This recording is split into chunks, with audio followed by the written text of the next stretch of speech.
Today we'll be revising chapter number 6 of OC, which is related to social responsibility of business. इसमें basic concept क्या है that business is part of the society. तो जैसे society से business कोई भी benefits derive करता है, अलग अलग स्टेक होल्डर्स होते हैं बिजनेस से एसोसिएटेड जो सोसाइटी का पार्ट है. तो business is deriving many benefits from the society. Raw material है बिजनेस का, कहाँ से जनरेट होता है? From the environment around it. लोग उधर से काम करते हैं, लोग जो ऑर्गेनाइजेशन में काम करते हैं they are also part of the society. The customers, the investors, the owners, everybody, all the people concerned are a part of the society. So business जैसे benefits ले रहा है वैसे ही business की क्या है, responsibility है towards the various stakeholders or you can say towards the various interest groups. तो इसमें कौन कौन आते हैं जिसके तरफ business की responsibilities है?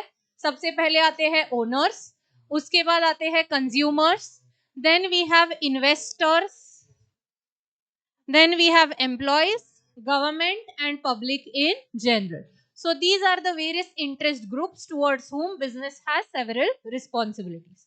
So let us see each group और उसके तरफ responsibilities क्या क्या है. So this chart 6A which you have, इसमें से ये जो 6 पॉइंट्स है इसमें से कोई भी एक क्वेश्चन आपको एग्जामिनेशन में डेफिनेटली आने ही वाला है. फाइन. तो ये जितने भी 6 पॉइंट्स है या 6 कैटेगरीज ऑफ क्वेश्चंस है, what are the responsibilities of business towards owners, towards consumers, towards investors, employees, government या पब्लिक इन जनरल. तो ये 6 में से कोई ना कोई एक question definitely comes in the examination. So let's quickly read. पहले ओनर्स की तरफ रिस्पांसिबिलिटीज क्या क्या है. तो ओनर्स कौन होते हैं सबसे पहले वो समझते हैं ताकि आपको सब पॉइंट्स जो है वो फिगर हो. Are the owners people who are investing money in the business? Yes. तो उनको बिजनेस से क्या डिराइव होता है? प्रॉफिट डिराइव होता है. तो वो प्रॉफिट कैसा होना चाहिए? Reasonable profit has to be obtained from the business. उसके बाद बिजनेस में अलग अलग अपॉर्चुनिटीज अवेलेबल होती है, वो क्या करनी चाहिए?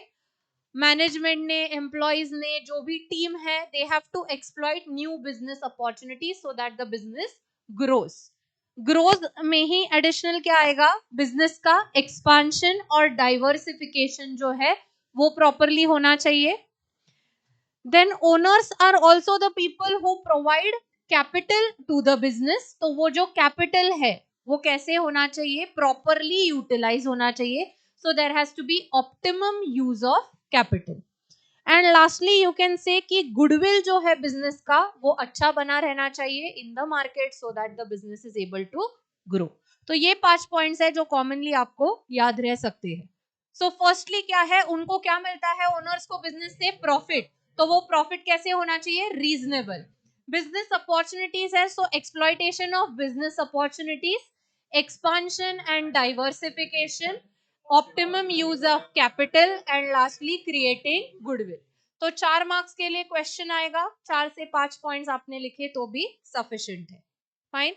Once again, what are the responsibilities towards owners? Reasonable profit, exploiting business opportunities, expansion and diversification, optimum use of capital and lastly creating goodwill.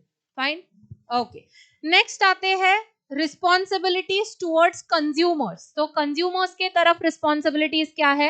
सबसे पहले ऑर्गेनाइजेशंस क्या प्रोवाइड करते हैं? अलग अलग प्रोडक्ट्स या सर्विसेज कंज्यूमर्स को प्रोवाइड करते हैं. तो वो प्रोडक्ट्स कैसे होने चाहिए? They have to be good quality products. वहां पे अगर सेलर्स एग्जॉर्बिटेंट प्राइजेस चार्ज करे फॉर द प्रोडक्ट्स तो क्या फिजिबल होता है कंज्यूमर्स के लिए? नहीं. तो कैसे प्राइजेस होने चाहिए? फेयर प्राइजेस, चेंजिंग नहीं, चार्जिंग ऑफ फेयर प्राइजेस. उसके साथ साथ उनको क्या करना चाहिए? ऑनेस्ट एडवर्टाइजिंग करना चाहिए. एडवर्टाइजमेंट में कोई चीटिंग वगैरह नहीं होनी चाहिए.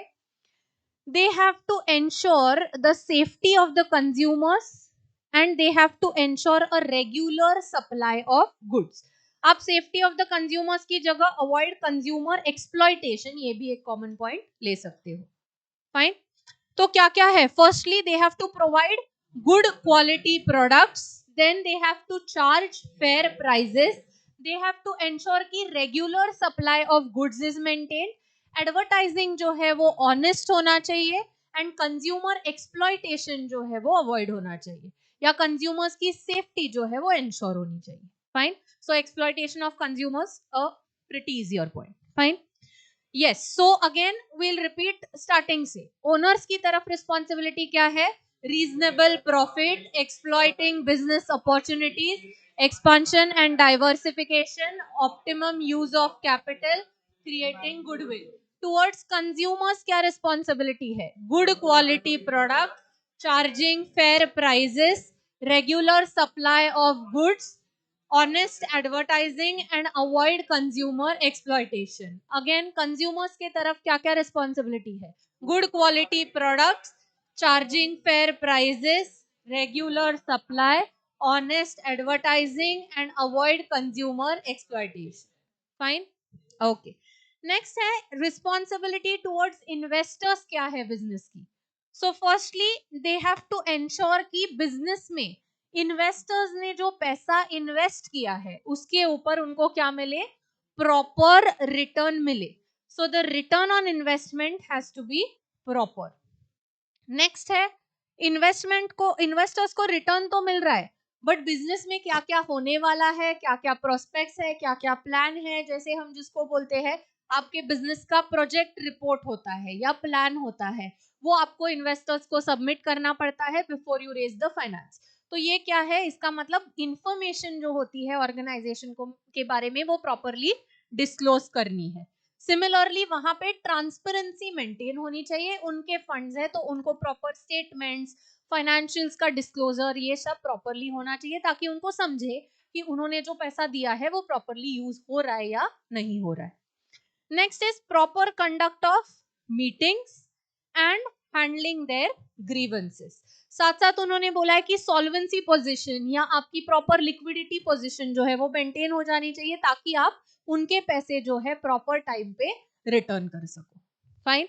सो इन्वेस्टर्स के रिगार्डिंग क्या? Return on investment has to be proper disclosure of information has to be done, transparency needs to be maintained. उन्होंने कुछ क्वेश्चन रेस किया तो उसके ग्रीवेंसेस प्रॉपरली हैंडल होने चाहिए और time to time meetings conduct होनी चाहिए to give them the information related to business. Once again return on investment, disclosure of information, maintain transparency, handling grievances and proper conduct of meetings. First say responsibility towards owners, reasonable profit, exploiting business opportunities, expansion and diversification, optimum use of capital and creating goodwill. Next head, responsibility towards consumers, good quality products, charging of fair prices, regular supply, honest advertising and avoiding consumer exploitation. Next आते हैं responsibilities towards investors. Return on investment has to be proper disclosure of information, transparency needs to be maintained, handling of grievances and proper conduct of meetings. Fine. Okay. Next है responsibilities towards employees. Organization में जो employees काम कर रहे हैं उनको क्या क्या मिलना चाहिए? So firstly they should get fair remuneration and allowances. जो working conditions है वो कैसी होनी चाहिए? They have to be good working conditions. They should get job security. मतलब आप उनको रख रहे हो तो they should be kept in the business or the organization with proper job security so that they feel connected towards the organization. Next उनके education and training के तरफ भी ध्यान देना चाहिए. एंड सिमिलरली वर्कर्स का पार्टिसिपेशन जो होता है इन मैनेजमेंट या मैनेजमेंट डिसीजंस ये भी कंसिडर होना चाहिए. Fine.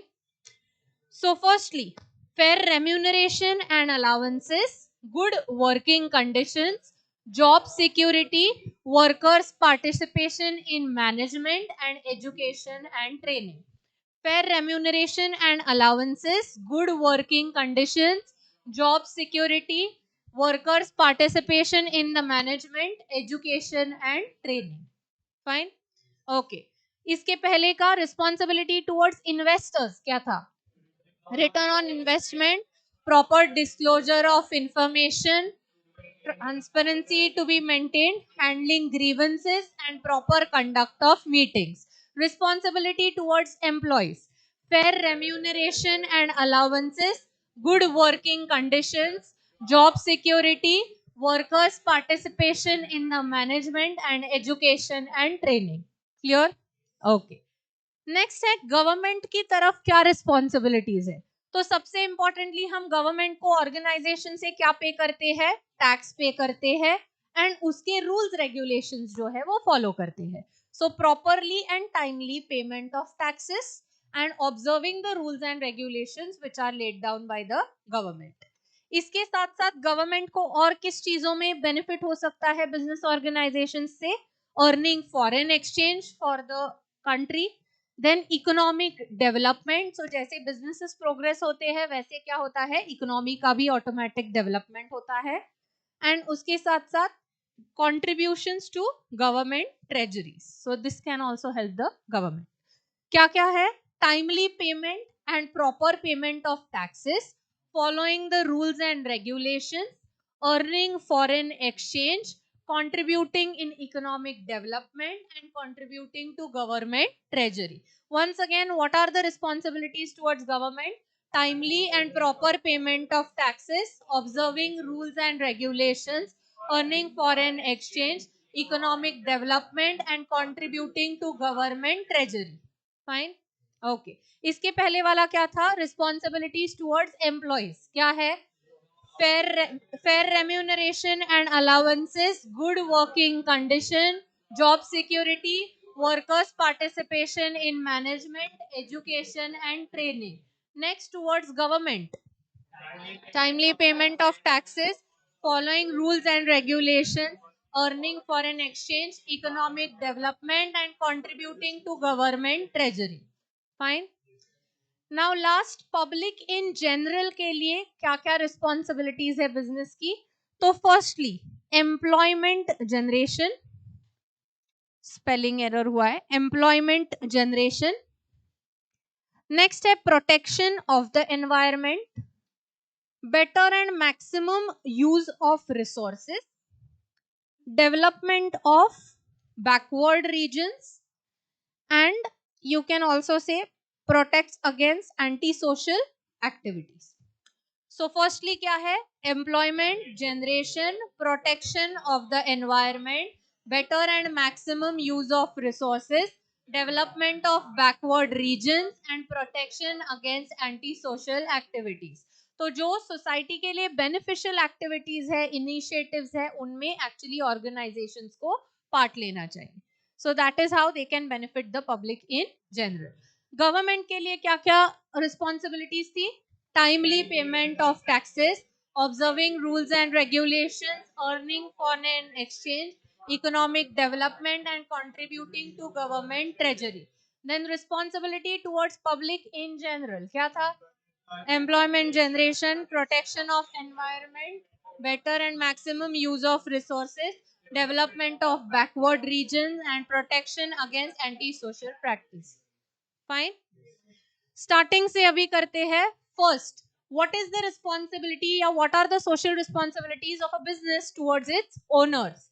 Reasonable profit, exploiting business opportunities, expansion and diversification, optimum use of capital and creating goodwill.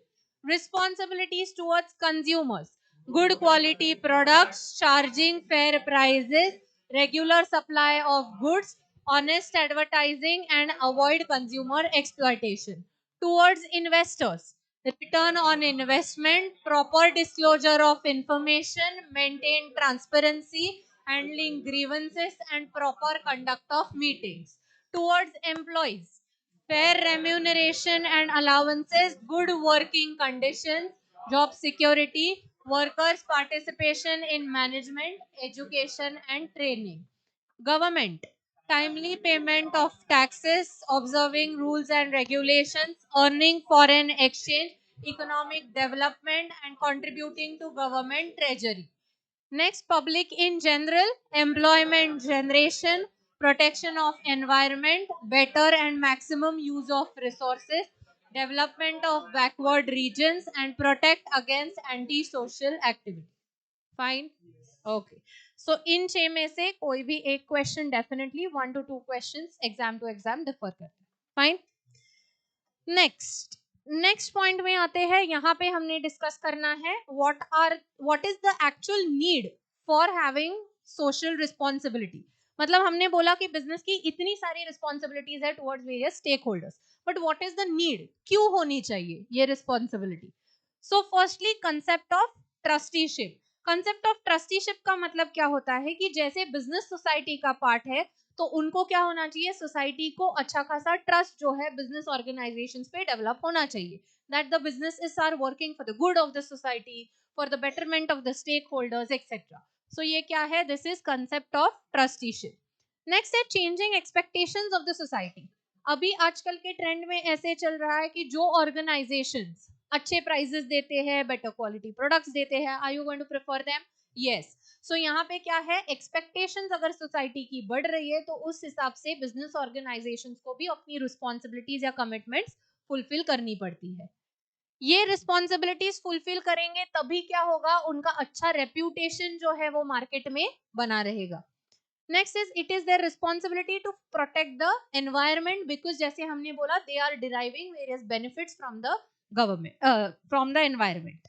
Next है ऑप्टिमम यूटिलाइजेशन ऑफ रिसोर्सेस। नहीं करेंगे अगर ऑप्टिमम यूज तो क्या हो जाएगा, the resources will get depleted, they will not be able to use it, और आगे के प्रोडक्शन प्रोसेसेस जो है वो क्या हो जाएंगे, हैम्पर हो जाएंगे। So optimum use of resources needs to be done.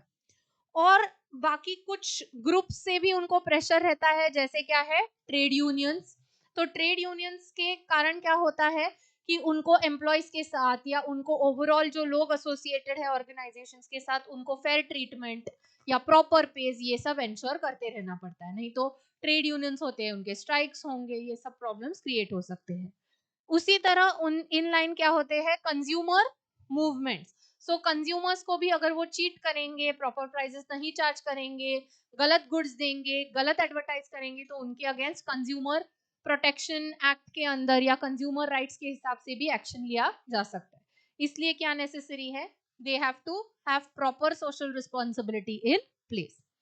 Similarly यहाँ पे और एक पॉइंट आप डिस्कस कर सकते हो, रोल ऑफ मीडिया के बारे में। अगर नहीं करेंगे तो क्या होगा, मीडिया में उनकी निगेटिव पब्लिसिटी हो जाएगी, which is going to hamper their image. Government rules and regulations के हिसाब से भी उनको कुछ सोशल रिस्पॉन्सिबिलिटीज फुलफिल करनी पड़ती है, जो सब्सिक्वेंटली हम देखने वाले हैं। उसके साथ होता है लॉन्ग टर्म सेल्फ इंटरेस्ट। मतलब वो अगर सोशल रिस्पॉन्सिबिलिटी अच्छे से परफॉर्म करते जाएंगे तो क्या उनकी अच्छी इमेज बनते जाएगी in the market? Yes. So long term में क्या उनको बेनिफिट होगा उसके कारण? यस। नेक्स्ट है कॉम्प्लेक्स सोशल प्रॉब्लम्स। तो देयर आर वेरियस प्रॉब्लम्स, जैसे अनएम्प्लॉयमेंट है, पॉवर्टी है, ये सब प्रॉब्लम्स क्या फाइट हो सकते हैं if the organisations come in support of the people? Yes. So it is helpful to solve these complex social problems. Globalisation में क्या होता है, यहाँ पे बेसिकली ऑर्गेनाइजेशंस ना कि सिर्फ नेशनल लेवल की बट इंटरनेशनल लेवल की कंपटीशन फेस कर रहे हैं, तो वहां पे ऑर्गेनाइजेशंस भी जो ऑपरेट कर रहे हैं वो कैसे है, प्रॉपर प्रैक्टिसेस के साथ ऑपरेट करते हैं, जहां पे वो भी सोशल कमिटमेंट्स फुलफिल कर रहे हैं, तो उसके कारण वो ऑर्गेनाइजेशन स्टैंड आउट होते हैं। तो आपको भी उस तरीके में या उस लाइन में क्या करना पड़ेगा, वर्क करना पड़ेगा। Fine. So yes, some points which you can say is, क्या क्या जरूरी है, एक तो है कंसेप्ट ऑफ ट्रस्टीशिप, उसके साथ साथ changing expectations of the society. Again 4 to 5 points करेंगे तो भी चलेगा। उसके बाद होता है ट्रेड यूनियन का प्रेशर, consumer movement, role of media, and if you want to use optimum utilisation of resources या protecting the environment, this one will be better. Concept of trusteeship नहीं एक्सप्लेन करने को आने वाला, या कुछ प्रॉब्लम है तो पॉइंट चेंज कर लो। फाइन। यस, क्या क्या पॉइंट्स है, expectations, changing of the society, environment protection, optimum utilisation of resources, trade union का प्रेशर, गवर्नमेंट के कंट्रोल या consumer movements, and role of media. तो ये कुछ पॉइंट्स है जो इंक्लूड कर सकते हो। Fine, okay. नेक्स्ट है social responsibility toward protection of environment. Environment protection, सबसे पहले तो उन्होंने दिया है कि बिजनेस का इम्पैक्ट क्या होता है ऑन द एनवायरमेंट। तो बिजनेस के कारण there are various types of pollutions which are being caused. Air pollution है, वाटर पोल्यूशन है, साउंड पोल्यूशन है, इलेक्ट्रॉनिक पोल्यूशन या इलेक्ट्रॉनिक वेस्ट का पोल्यूशन है। तो इसमें आपको क्या करना चाहिए, सबसे पहले रिडक्शन। रिडक्शन में क्या होता है, reduce the amount of waste which is being generated, reuse, जहां पे पॉसिबल है वो वेस्ट को क्या करो, रीयूज करो। रिसाइक्लेशन करना है, जैसे प्लास्टिक हो गया या ऐसा वेस्ट जो डिस्पोज ऑफ प्रॉपरली नहीं हो सकता है, उसका रिसाइक्लेशन। एंड रिकवरी, रिकवरी का मतलब क्या होता है, उसी से आप जो भी इंपॉर्टेंट या जो भी नेसेसरी मटेरियल निकाला जा सकता है वो वेस्ट से निकाल के अकॉर्डिंगली उसी को यूटिलाइज कर सकते हो। So this is the 4R technique, क्या है, reduction, reuse, recycling and recovery. Next आता है बिजनेस एथिक्स का पार्ट। बिजनेस एथिक्स मतलब क्या, business ethics are say guidelines और they are certain dos and don'ts, कि आपको क्या करना चाहिए, आपको क्या नहीं करना चाहिए, आपको कैसे प्रिंसिपल्स फॉलो करने चाहिए to have a good business environment या to conduct business in a proper way. So that is called as business ethics. So business ethics के फीचर्स क्या है, they are basically a code of conduct, किस तरीके से आपको business operate करना है so as to ensure that you are acting socially responsible. Next है it is a relative term. Relative term मतलब organisation to organisation, type of organisation, system of operation, इसके ऊपर ये चेंज हो सकता है। हर एक ऑर्गेनाइजेशन के एथिकल प्रैक्टिसेस वगैरह अलग अलग हो सकते हैं। It gives protection to social groups, because ethics जब फॉलो होंगे तब जो स्टेक होल्डर्स है या जो एसोसिएटेड ग्रुप्स है बिजनेस के साथ, वो क्या होंगे, वो प्रॉपरली उनको अपने बेनिफिट्स जो है या राइट्स जो है वो बिजनेस से मिल जाएंगे। नेक्स्ट है it provides the framework for operation of the business. Businesses have to do them voluntarily. Businesses को ऑटोमेटिकली लगना चाहिए कि हमारे एम्प्लॉयज को प्रॉपर ट्रीटमेंट दे, गुड वर्किंग कंडीशंस दे, अपने जो कंज्यूमर्स हैं उनको अच्छे प्रोडक्ट सप्लाई करे, ये नॉर्मली उनके अंदर आना चाहिए। So code of ethics need to be voluntarily applied by business organisations in the business. They require education and guidance, तो किस तरीके से एथिकल बिहेवियर मेंटेन करना है, फॉलो करने हैं ये कोड ऑफ एथिक्स, इसके रिगार्डिंग एजुकेशन या गाइडेंस जो है वो प्रॉपरली अवेलेबल होना चाहिए। It is a new concept ऐसे बोला है, but now it has gained popularity, तो ये कंसेप्ट वाइडली अभी ऑलरेडी फॉलोड है। नेक्स्ट है it is based on moral and social values. Of course सिर्फ कोड ऑफ कंडक्ट है, कुछ लिखा हुआ कंटेंट है या कुछ समझा हुआ कंटेंट है, ऐसे नहीं चलता। हर एक बिजनेस की अपनी सोशल या मॉरल वैल्यूज क्या है, उनको क्या लगता है अपनी रिस्पॉन्सिबिलिटीज है, उस हिसाब से ये कोड ऑफ एथिक्स जो है वो चेंज होने वाले हैं या अप्लाई होने वाले by different businesses.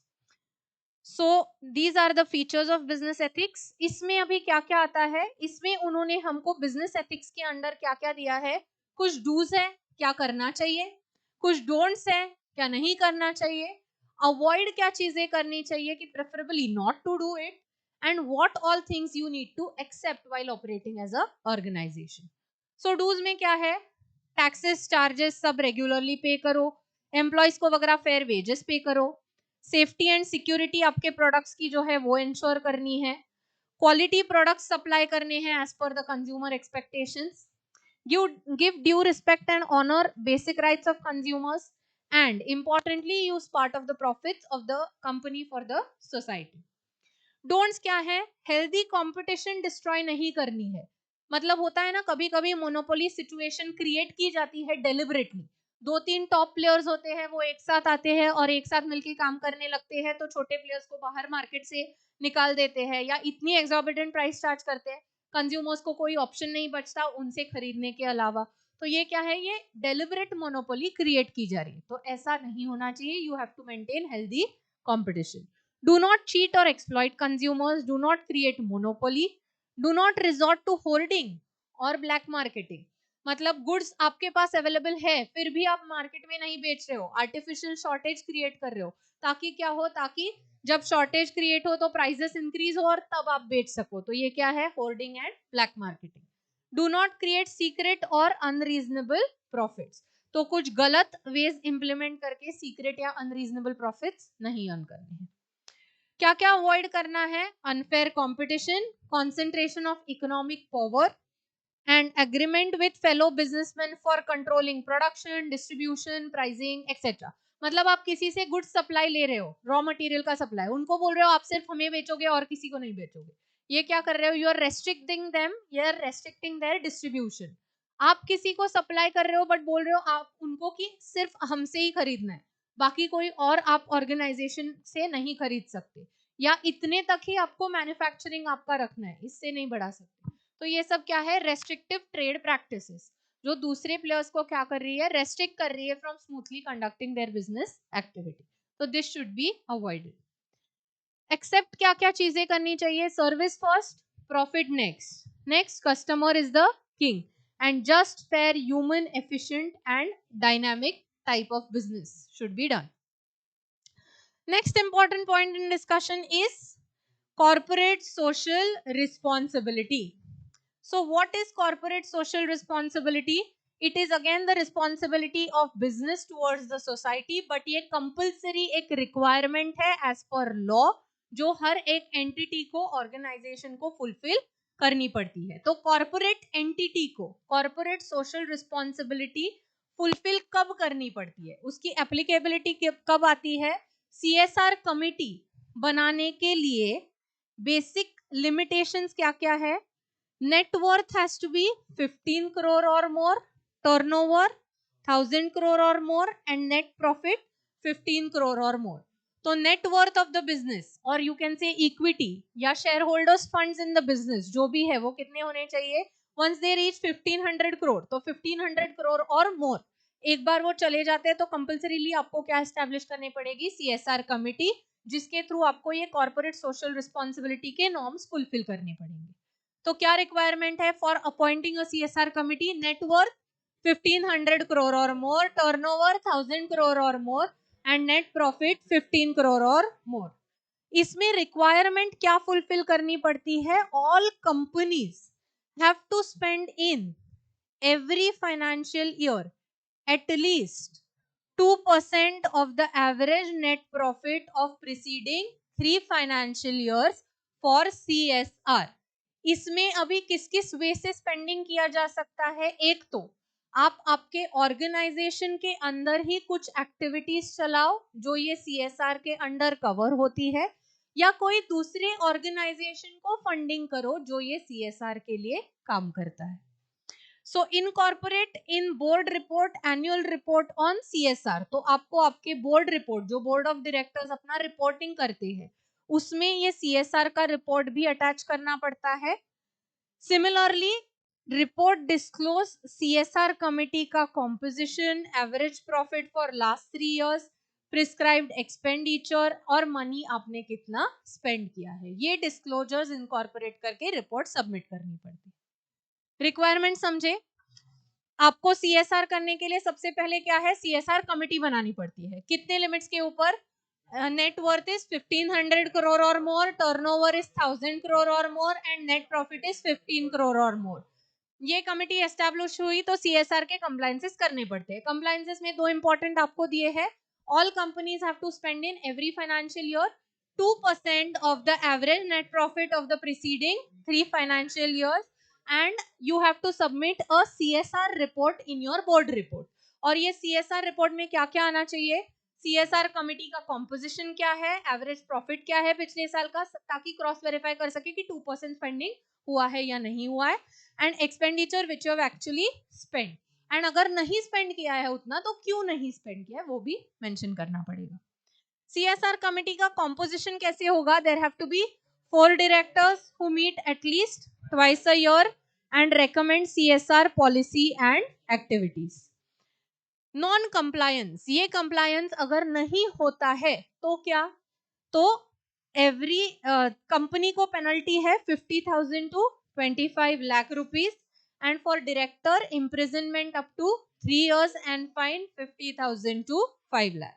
so if non disclosure और non implementation, मतलब कमिटी नहीं बनाई, CSR स्पेंडिंग नहीं किया, या आपने एक डिस्क्लोजर उस चीज का नहीं किया है, तो ये सब में आपको ये फाइन लग सकती है। क्या लगेगी, कंपनी के लिए penalty 50,000 to 25 lakh, and director के लिए इम्प्रिजनमेंट अप टू 3 years या fine 50,000 to 5। Clear. CSR committee के बस एक बार लिमिट्स बोलो क्या है,